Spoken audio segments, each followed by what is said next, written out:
नमस्कार दोस्तों, मेरा नाम है अतुल श्रीवास्तव और स्वागत है आपका नेक्सस जीएस में। तो जनगणना के बारे में बात करें, जनसंख्या से रिलेटेड 1 से 5 क्वेश्चन जो हैं आपके हर एक परीक्षा में पूछे जाते हैं। फिलहाल जो आपका नेक्स्ट एग्जामिनेशन होने वाला है यूपी पीसीएस प्रीलिम्स 2020 होने वाला है 11 अक्टूबर को। तो उस परीक्षा में क्या क्या चीज़ें पूछी जा सकती हैं उनके बारे में हम लोग डिस्कस करेंगे। देखिए, जनसंख्या में बहुत सारी चीज़ें हैं। अगर आप डाटा पढ़ने की कोशिश करेंगे तो बहुत सारा डाटा है, लेकिन परीक्षा के दृष्टिकोण से जो महत्वपूर्ण होगा वो आपको इसी वीडियो में मिल जाएगा। और करीब 10 से 15 मिनट के वीडियो में आपको सारा का सारा डाटा जो इंपॉर्टेंट है, जो परीक्षा के दृष्टिकोण से पूछा जा सकता है, वो सारा का सारा कवर करा दिया जाएगा। चलिए, समय को खराब नहीं करेंगे, शुरुआत कर देते हैं। तो शुरुआत करेंगे भारत की जनसंख्या एक स्टार्टिंग कहाँ से हुई। देखिए, देश में जो प्रथम जनगणना हुई थी वो आपका 1872 में हुई थी और लॉर्ड मेयो का टाइम पीरियड था, उसके टाइम पे हुई थी। लॉर्ड रिपन के टाइम पीरियड पे 1881 में नियमित रूप से प्रत्येक 10 वर्षों के अंतराल पर जनगणना कराई जा रही है। तो पहली बार जनगणना कब कराई गई? 1872 में। और पहली बार नियमित रूप से जनगणना कब कराई गई? तो 1881 में। दो अलग तरीके के क्वेश्चन पूछे जाते हैं, ठीक है। नेक्स्ट क्वेश्चन पे डिस्कस कर लेते हैं 1921 के बारे में। तो 1921 को भारतीय जनसंख्या के इतिहास में महान विभाजक वर्ष कहा जाता है। नेक्स्ट पॉइंट पे डिस्कस करते हैं 1872 के बाद वर्ष 2011 की जो जनगणना है वो जनगणना के क्रम में 15वीं जनगणना है, जबकि अगर स्वतंत्र भारत की जनगणना की बात करें तो 7वीं नंबर की जनगणना है ये। नेक्स्ट है, जनसंख्या वृद्धि को नियंत्रित करने के उद्देश्य से भारत सरकार द्वारा 1952 में राष्ट्रीय परिवार नियोजन कार्यक्रम बनाया गया। तो पहली बार कब बनाया गया? 1952। भारत सरकार नियोजन को सरकारी नीति के रूप में शुरू करने वाला पहला देश है। नेक्स्ट पॉइंट पे डिस्कस कर लेते हैं और क्या क्या चीज़ें हैं जो इंपॉर्टेंट है। 2011 की जो भारत की जनगणना है उसका जो आदर्श वाक्य है वो है आवर सेंसस आवर फ्यूचर। चलिए, नेक्स्ट टॉपिक पर डिस्कस कर लेते हैं और क्या क्या चीज़ें पूछी जा सकती हैं। तो सामने आपके सामने एक पेज है, उस पेज से क्या क्या पूछा जा सकता है उसके बारे में बात कर लेते हैं। इस समय भारत की जो जनसंख्या है 1,21,05,0573 ये एग्जैक्टली जनगणना है, जनसंख्या है।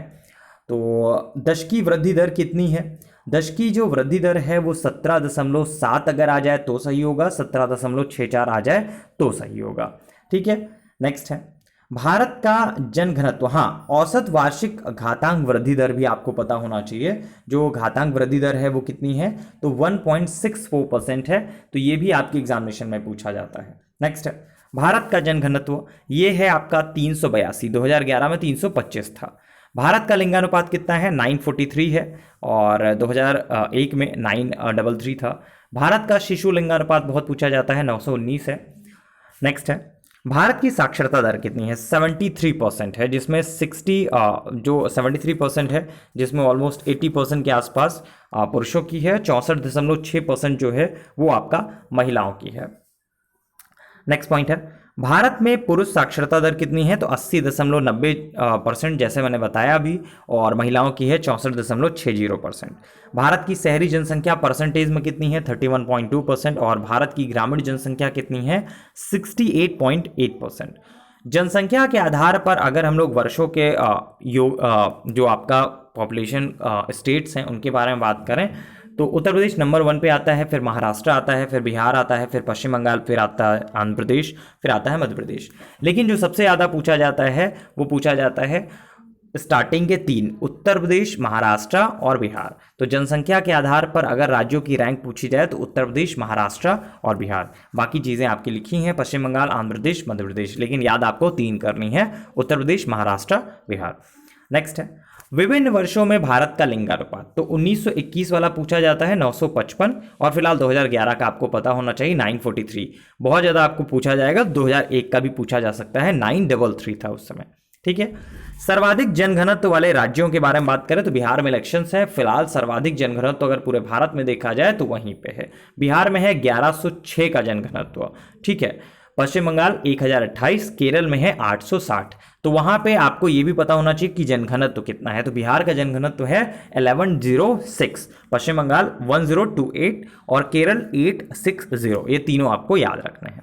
नेक्स्ट है सर्वाधिक साक्षरता दर के बारे में बात करें तो सर्वाधिक साक्षरता दर है केरल में 94%, मिजोरम 91.3%, गोवा है 88.7%। फिलहाल केरल और मिजोरम ज़्यादा पूछा जाता है, लेकिन साक्षरता के मामले में आपको 5 पता होने चाहिए। तो केरल, मिजोरम, गोवा, त्रिपुरा और हिमाचल प्रदेश। ठीक है, तो न्यूनतम जनघनत्व वाले अगर हम लोग राज्य के बारे में बात करें तो अरुणाचल प्रदेश नंबर 1 पे आता है 17, मिजोरम आता है 52 और सिक्किम आता है 86।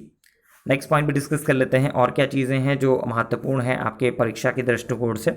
नेक्स्ट पॉइंट है सर्वाधिक जन घनत्व वाले केंद्र शासित प्रदेश, तो दिल्ली इसमें टॉप पे है, बस एक ही आपको पता होना चाहिए। नेक्स्ट है न्यूनतम साक्षरता दर वाले अगर राज्य के बारे में बात करें परसेंटेज की दृष्टि से, ध्यान दीजिएगा प्रतिशतता के मामले में, तो बिहार प्रतिशतता के मामले में है न्यूनतम में, अरुणाचल प्रदेश, राजस्थान। ठीक है, तो बिहार, अरुणाचल प्रदेश, राजस्थान। नेक्स्ट पॉइंट है सर्वाधिक साक्षरता प्रतिशतता वाले केंद्र शासित प्रदेश, तो यहां पे लक्षद्वीप आ जाता है। ठीक है, दमन, अंडमान और निकोबार द्वीप, ये केंद्र शासित प्रदेशों के बारे में है। नेक्स्ट है सर्वाधिक लिंगानुपात वाले 5 राज्य, तो इसमें केरल आता है, इसमें इसका लिंगानुपात भी पूछा जाता है 1080, 1084। ठीक है, 1084। तमिलनाडु 996, आंध्र प्रदेश 993, लेकिन जो पूछा जाता है वो 1084 केरल का ज्यादा पूछा जाता है। फिलहाल भारत का है 943। नेक्स्ट है न्यूनतम लिंगानुपात, इसमें सबसे नंबर 1 पे जो है हरियाणा, वो सबसे ज़्यादा पूछा जाता है 879, फिर सिक्किम 890 के आसपास बोल सकते हैं, पंजाब 895। लेकिन न्यूनतम लिंगानुपात वाले राज्यों की अगर बात की जाए तो हरियाणा टॉप पर है, इसके लिंगानुपात के बारे में आपको पता होना चाहिए, 879 है। नेक्स्ट पॉइंट है और क्या क्या चीज़ें हैं जो महत्वपूर्ण हो सकती हैं आपकी परीक्षा में। नेक्स्ट पॉइंट है कुल जनसंख्या 1,21,05,69,573, जिसके बारे में मैंने अभी बात की। तो लिंगानुपात के बारे में हम लोगों ने डिस्कस कर ही लिया है, 943 है, और जनघनत्व जो है वो 382 है। और क्या क्या चीज़ें इंपॉर्टेंट हैं भारत की कुल जनसंख्या में पुरुषों और स्त्रियों का परसेंटेज कितना है? 48.53% स्त्रियां हैं और 51.47% जो हैं वो पुरुष हैं। ठीक है, तो बहुत लिमिटेड डाटा मैं आपको पढ़ा रहा हूं, लेकिन वही डाटा आपको याद कर लेना है, क्योंकि यही परीक्षा में पूछा ही जाता है लगभग से, वही चीज़ें आपको कराई जा रही हैं। नेक्स्ट पॉइंट भी डिस्कस कर लेते हैं क्या चीज़ें इंपॉर्टेंट है। सर्वाधिक दशकीय वृद्धि दर वाले केंद्र शासित प्रदेश के बारे में बात करें तो दादरा और नगर हवेली, बस एक आपके लिए सफिशिएंट है। नेक्स्ट है न्यूनतम दशकीय वृद्धि दर वाले केंद्र शासित प्रदेश के बारे में बात करें तो लक्षद्वीप एक सफिशिएंट है। नेक्स्ट है जनगणना 2011 के अनुसार भारत में 2001 से 2011 में दशकीय वृद्धि दर जो रही वो अभी हम लोगों ने डिस्कस किया ही, 17.64 या 17.7, जो भी ऑप्शन में मिल जाए आपको।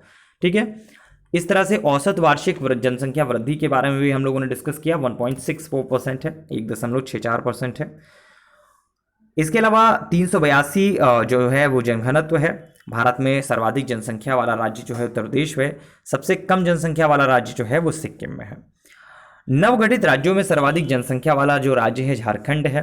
ठीक है, नेक्स्ट है भारत में सर्वाधिक जो साक्षरता वाला राज्य है वो केरल है, जिसके बारे में हम लोगों ने डिस्कस किया ही। भारत में न्यूनतम साक्षरता वाला राज्य कौन सा है? बिहार, 61.58%। यहाँ के लिए आपका परसेंटेज इंपॉर्टेंट है। नेक्स्ट पॉइंट है, नेक्स्ट टॉपिक पे क्या है, नेक्स्ट पॉइंट में क्या है उसके बारे में बात कर लेते हैं। सर्वाधिक शिशु लिंगानुपात वाले 5 राज्य, इसमें बहुत ज़्यादा जानने की जरूरत नहीं है। सर्वाधिक साक्षरता वाले प्रतिशतता वाले 5 राज्यों के बारे में तो केरल, मिजोरम, गोवा, त्रिपुरा, हिमाचल प्रदेश, जिसके बारे में हम लोगों ने डिस्कस कर ही लिया है। सर्वाधिक पुरुष साक्षरता प्रतिशत वाले राज्य बहुत इंपॉर्टेंट नहीं है। नेक्स्ट है न्यूनतम शिशु लिंगानुपात वाले 5 राज्य, याद करने की जरूरत नहीं है। न्यूनतम साक्षरता प्रतिशतता वाले 5 राज्य, तो ये भी बहुत ज़्यादा आपको ये तैयार करने की ज़रूरत है। न्यूनतम साक्षरता परसेंटेज वाले 5 राज्य, तो उसमें बिहार आता है, आंध्र प्रदेश आता है, राजस्थान आता है। नेक्स्ट है न्यूनतम पुरुष साक्षरता वाले 5 राज्य, ये इंपॉर्टेंट नहीं है बहुत ज़्यादा। सर्वाधिक साक्षरता प्रतिशत वाले केंद्र शासित प्रदेश, बहुत ज़्यादा ज़रूरी नहीं है।